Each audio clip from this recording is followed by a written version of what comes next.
If you're a foreign person and have investments in the US, you should know that if you died, your estate can be subject to estate taxes as high as 40%.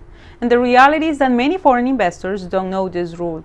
So today, I want to talk about US estate taxes for foreign persons. Hi, my name is Andrea Aguilar, attorney at Counsel, a boutique planning firm in Miami, Florida, dedicated to helping global families and businesses protect their assets and leave a legacy. So I'm going to start with how estate taxes apply to US citizens.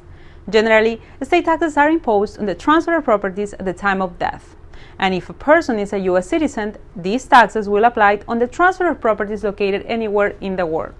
But there is a lifetime exemption amount of $11.4 million, well, at least until 2026. So turning to foreign persons now, the type of taxes that will apply to them will depend on whether or not they have become US domiciliaries, because US domiciliaries are taxed in the same way as US citizens are, while non-US domiciliaries are only taxed on the transfer of their US IRS property. So how does a foreign person become a US domiciliary? Well, unlike the mechanical test to determine residency for US income taxes, where we only look at the person's presence in the US, a foreign person becomes a US domiciliary if he or she lives in the US with the intention to remain here indefinitely. So both physical presence and intention count. And even a short time would be enough to meet the first part, but determining intention is a little more complicated. Here we need to consider a series of factors such as the number of days present in the US, statement of intent in visa applications, tax returns, or other legal documents. Also, ties to a foreign country or the location of the person's business, bank account, personal affiliations, etc. And having a green card is not a conclusive factor to determine residency either, so you should remember that.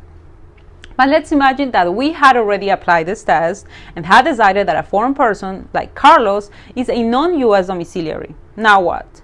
Well, if that is the case, Carlos will be subject to estate taxes on the transfer of his US IRS property or property situated in the US. That may consist of interest in entities incorporated in the US or personal properties, bank accounts, cash, etc. But foreign persons have $60,000 exemption amount, and as you can see, this amount is very low. The value of any property in Miami will almost always exceed this amount. So a foreign person may be subject to estate taxes if his estate exceeds $60,000. Finally, besides taxes due, there are other circumstances that may cause complications to the heirs, like going through a probate process to distribute assets in the US or incurring the expenses to administrate the estate, pay legal fees, etc. Really, a complete nightmare caused by not being properly informed when doing these investments. So if you are a foreign person with investments in the US that exceeds $60,000, contact us, because you could establish some type of planning that could reduce or eliminate your estate taxes, avoid probate, and save your family from incurring excessive expenses in your absence. As always, thanks for watching. Please like, comment, and share this video.